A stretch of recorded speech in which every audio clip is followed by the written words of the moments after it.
Good morning बच्चों मैंने आपको कुछ लेक्चर्स में अकाउंटिंग इक्वेशन के बारे में बताया था और आपको मैंने सम भी दिए हैं। कुछ बच्चों ने उसकी पिक भी भेजी है, लेकिन सारे बच्चे जब भी अगर स्टार्ट करते हैं तो ये नहीं कि डायरेक्ट मैंने आज लेक्चर भेजा पार्ट 8 की आप उठा के पार्ट 8 देखोगे। अगर किसी ने अभी भी स्टार्ट नहीं किया 11th क्लास के बच्चों ने, तो firstly you have to watch part 1, then 2, 3, 4, 5, 6, 7, 8, then you can solve the sum। ऐसे नहीं कि कोई भी लेक्चर उठाया और आपने देखा तो आपका सम सॉल्व हो जाएगा, ये पॉसिबल नहीं है। आपने अगर कभी भी स्टार्ट किया है तो स्टार्टिंग से आप सारे लेक्चर देखो।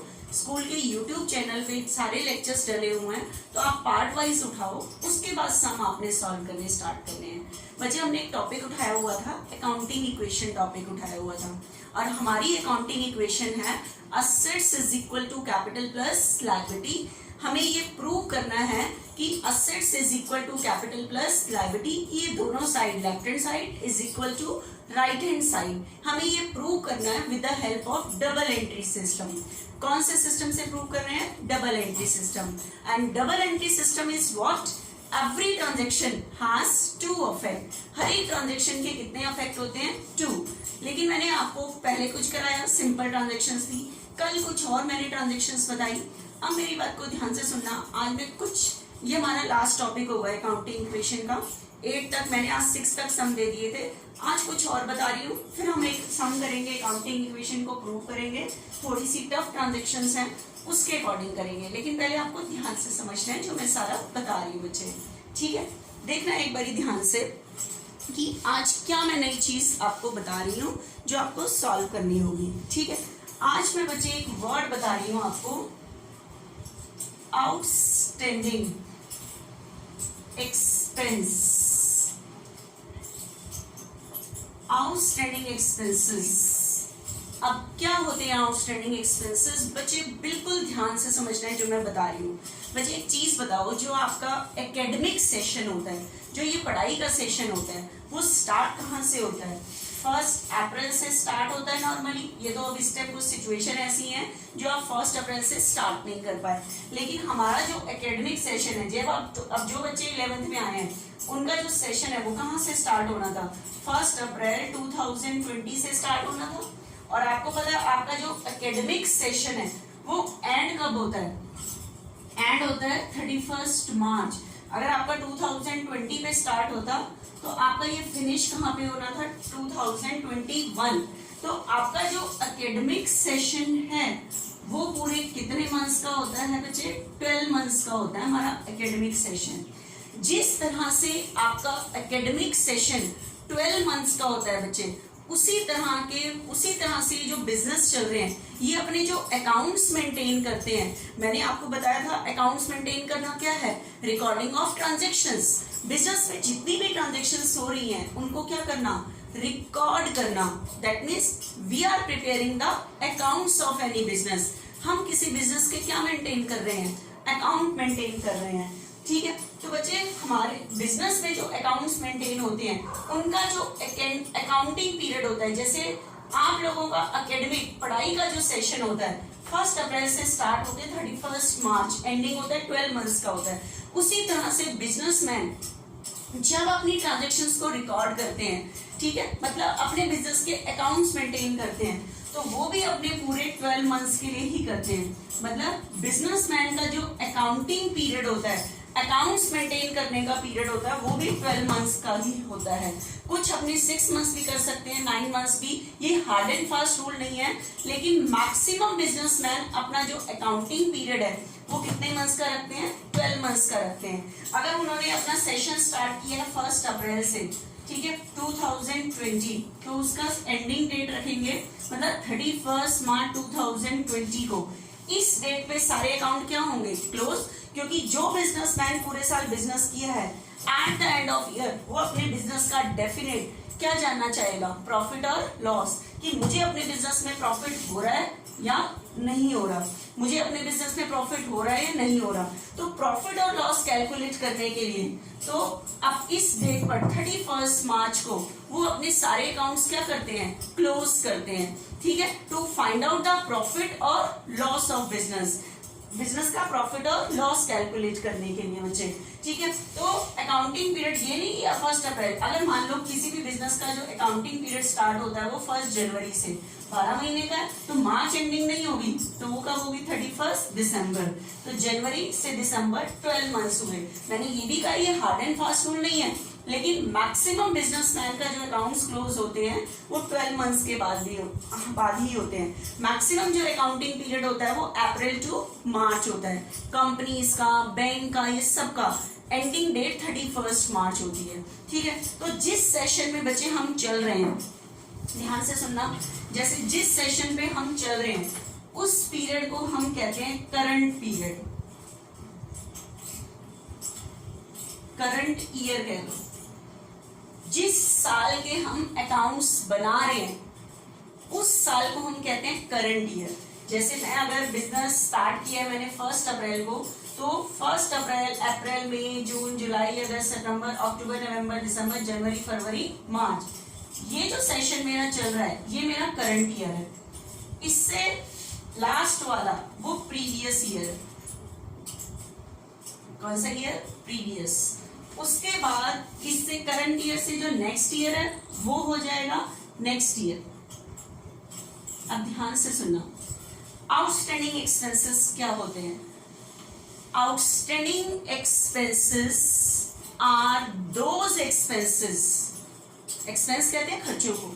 Outstanding expenses are those expenses which are related to current year, जो है इसी साल के, जिस साल के हम अकाउंट्स मेंटेन कर रहे हैं उसी साल के ही हैं, ठीक है। Outstanding expenses are those expenses which are related to current year, जो है इसी साल के, जिस साल के हम अकाउंट्स मेंटेन कर रहे हैं उसी साल के हैं, बट नॉट पेड, लेकिन क्या नहीं हुए? पे नहीं हुए। आप कहोगे कैसे कैसे, ऐसे कौन से एक्सपेंसेस है? अब ध्यान से सुनना, जिस साल के मैं अकाउंट बना रही थी इसके अंदर था अप्रैल, मई, जून, जुलाई, अगस्त, सितंबर, अक्टूबर, नवंबर, दिसंबर, जनवरी, फरवरी, मार्च। अब क्या है, मैं किसी वर्कर को जो सैलरी देते थे एम्प्लॉय को, हम वो 1000 पर मंथ देते थे, 1000 पर मंथ। तो मैंने उस वर्कर को इस साल की 9 मंथ्स की, दिसंबर तक की, अप्रैल से लेकर दिसंबर तक की सैलरी पे कर दी, मतलब 1 यहां तक मैंने 9000 उसे पे कर दी दिसंबर तक की। उसके बाद जनवरी, फरवरी और मार्च, ये सैलरी 3 महीने की है, तो इसी करंट पीरियड की, इसी साल, जिस साल के मैं अकाउंट बना रही हूँ, ये जो 3 मंथ्स की सैलरी है, मैंने वर्कर की पूरे साल की देनी थी 12000 सैलरी, मैंने 9000 तो पे कर दी इसी साल की, इसे हम कहेंगे सैलरी पेड, ये तो मैंने पे कर दी।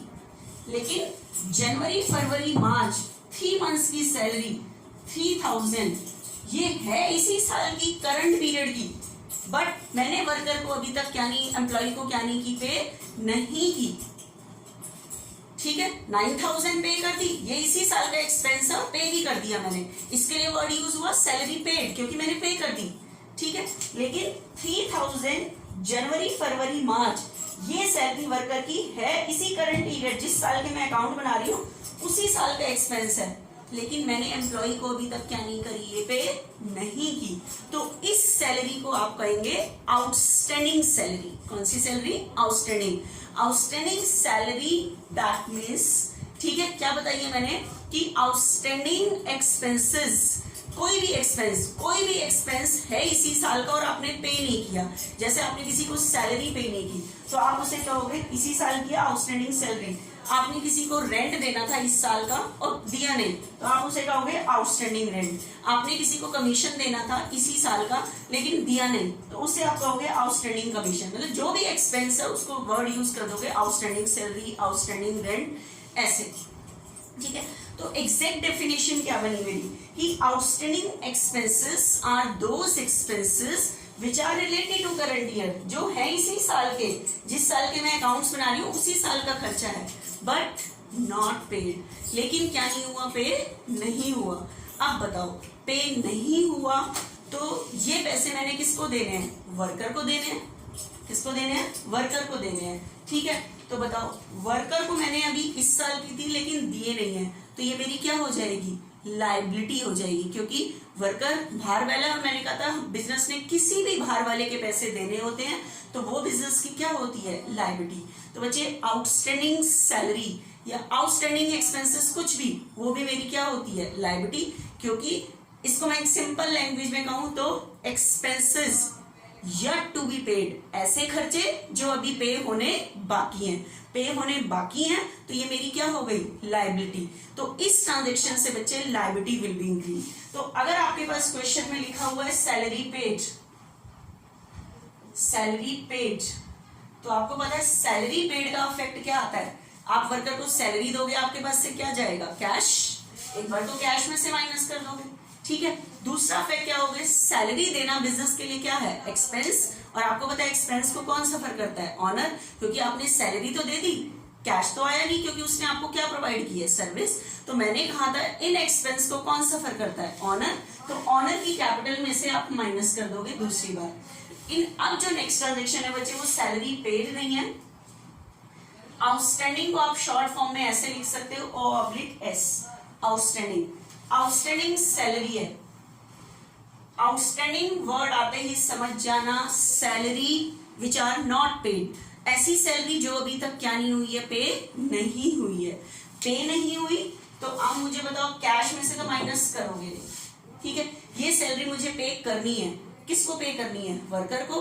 तो ये मेरी क्या है बच्चे? लाइबिलिटी। तो at this time liability will be increase, यहां से मेरी क्या इंक्रीज हो जाएगी? लाइबिलिटी। लेकिन कैश तो गया ही नहीं है सैलरी पे करने से, कैश में से माइनस नहीं करोगे। लेकिन ध्यान रखना सैलरी पे तो करनी है ना मुझे, तो सैलरी ये मेरे लिए एक्सपेंस है, और ये एक्सपेंस कौन से ईयर का है? करंट ईयर का है। और करंट ईयर के पूरे 12 महीने के एक्सपेंसेस कौन सफर करता है? ऑनर। तो ऑनर की कैपिटल में से क्या कर दोगे? माइनस। क्योंकि आप ये देखो सैलरी बेशक से 9,000 है तो इसी साल का खर्चा, बेशक से वो 9,000 हो, बेशक से वो 3,000 हो, 9 भी इसमें से लेस होगा, 3 भी इसमें से लेस होगा। ऑनर में से पूरे साल करंट ईयर के पूरे 12 मंथ्स के एक्सपेंस लेस होते हैं, वेदर पेड और नॉट। पे हो जाते हैं तो कैश चला हो जाता है, पे नहीं होते तो लायबिलिटी बढ़ जाती है। लेकिन सैलरी देना मेरे लिए एक्सपेंस है, कैपिटल में से तो माइनस होगा ही होगा। ठीक है, तो ये मैंने आपको डिफाइन किया बच्चे आउटस्टैंडिंग सैलरी। तो अब जब मैं नेक्स्ट अकाउंटिंग इक्वेशन आपको प्रूव करूंगी, उसके अंदर नेक्स्ट ट्रांजेक्शन आपके पास यहाँ नजर आएगी। क्या ट्रांजेक्शन नजर आएगी आपके पास? Outstanding salary. तो आउटस्टैंडिंग सैलरी का इफेक्ट आप डाल देना। क्या इफेक्ट डालोगे इसके अंदर बच्चे? इसके अंदर आप इफेक्ट डालना, एक तो कैपिटल में से माइनस करोगे, क्योंकि सैलरी पे करना आपके लिए सैलरी एक्सपेंस है, कैपिटल में से माइनस करोगे, करंट ईयर का एक्सपेंस है। लेकिन ये अभी तक क्या नहीं हुई? पे नहीं हुई, तो ये बिजनेस ने वर्कर को देनी है, तो लायबिलिटी विल बी इंक्रीज। तो आप यहां से लायबिलिटी को इंक्रीज कर दोगे। ठीक है, बस एक दो ट्रांजेक्शन्स और हैं जो मैं आपको बताती हूँ, फिर हम आगे कंटिन्यू करते हैं बच्चे। ठीक है, देखना एक बार ध्यान से।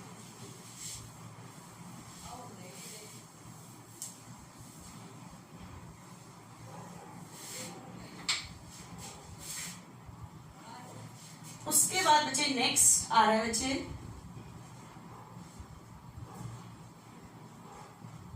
Prepaid expenses. Prepaid, prepaid that means paid in advance, expenses paid in advance, ऐसे खर्चे जो एडवांस में पे हुए हैं। ठीक है, अब ध्यान से सुनना, इसको कैसे लिया। अभी अभी मैंने आपको आपका सेशन बताया था कि जैसे आपका सेशन स्टार्ट हुआ है 1 अप्रैल 2020 से, तो इसकी एंडिंग डेट कौन सी होगी? 31 मार्च 2021। ठीक है, तो आप मुझे बताओ जिस सेशन के हम अकाउंट बना रहे हैं, मैंने कहा था वो 12 मंथ्स का है, प्लस ये करंट ईयर है। जिस साल की हम अकाउंट्स मेंटेन कर रहे हैं वो हमारा करंट ईयर है। इस साल के एक्सपेंस सारे कैपिटल में से माइनस होते हैं, वेदर पेड और नॉट। लेकिन अब वर्ड है बच्चे prepaid expenses, that means paid in advance, expenses paid in advance. तो इसकी डेफिनेशन ध्यान से सुनना। Prepaid expenses are those expenses which are not related to current year, जो इस साल के नहीं है, जिस साल के मैं अकाउंट्स बना रही हूं उस साल के नहीं है।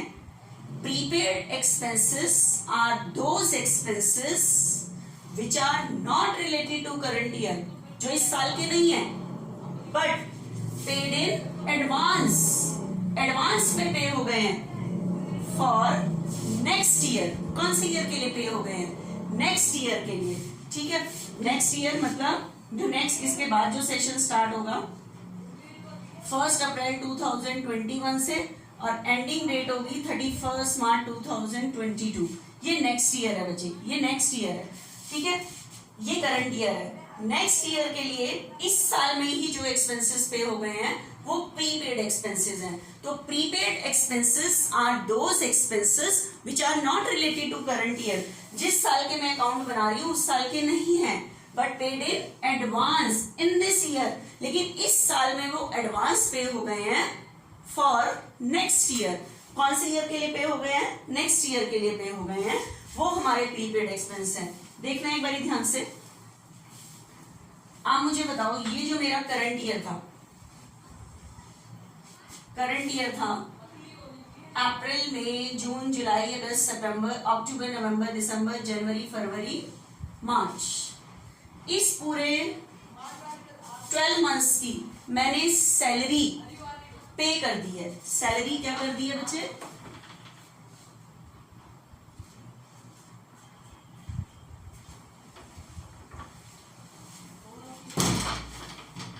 इस पूरे मंथ की, इस पूरे ईयर की मैंने सैलरी पे कर दी है। जैसे मैं 1000 पर मंथ देती थी, ठीक है, मैंने अप्रैल मई जून जुलाई पूरे 3 मंथ्स की मैंने सैलरी पे कर दी है 12,000। ठीक है, पूरी पे कर दी है। लेकिन मैंने वर्कर को नेक्स्ट ईयर की भी 6,000 सैलरी, 6 महीने की सैलरी नेक्स्ट ईयर की, नेक्स्ट ईयर के 6 मंथ्स की सैलरी इसी सेशन में एडवांस दे दी है। इस साल की तो दे दी पूरी 12,000, लेकिन नेक्स्ट ईयर के 6 मंथ्स की सैलरी भी इस सेशन में क्या दे दी है? एडवांस दे दी है। तो ये जो 12,000 पे हुए हैं ये तो इसी साल की सैलरी है, लेकिन 6,000 जो पे हुए हैं वो नेक्स्ट ईयर के लिए पे हुए हैं। तो इस 6,000 को आप कहोगे प्रीपेड सैलरी।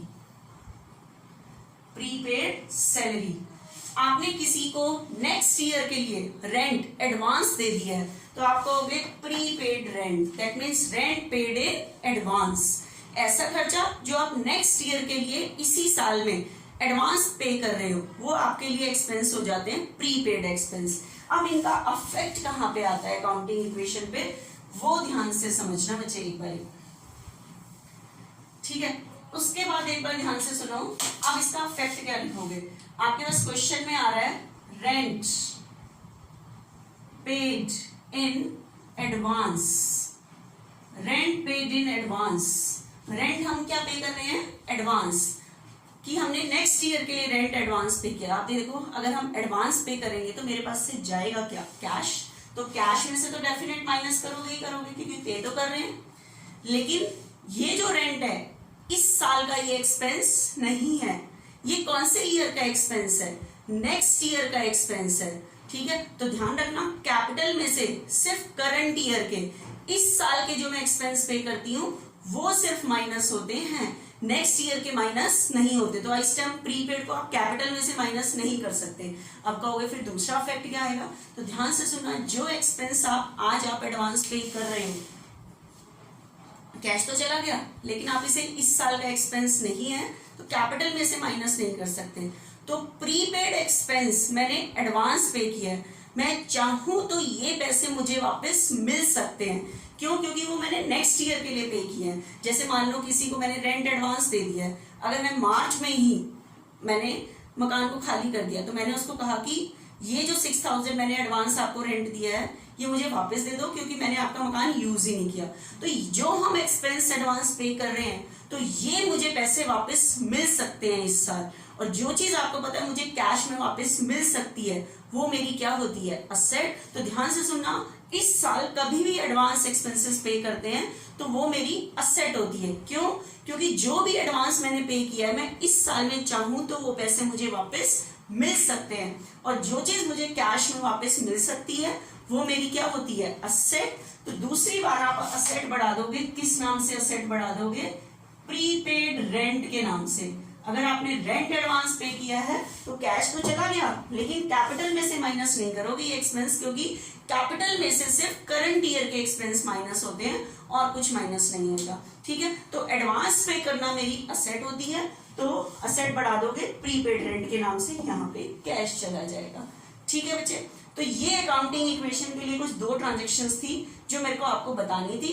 अब मैं आपको कुछ 5 to 6 कोई न्यू ट्रांजेक्शन्स बताती हूँ, फिर हमारे अकाउंटिंग इक्वेशन के सारे सम सॉल्व हो जाएंगे बच्चे। ठीक है, अभी नेक्स्ट लेक्चर में मैं आपको इस ट्रांजेक्शन को सॉल्व करके बताती हूँ कि कैसे करना है आपने। ठीक है बच्चे।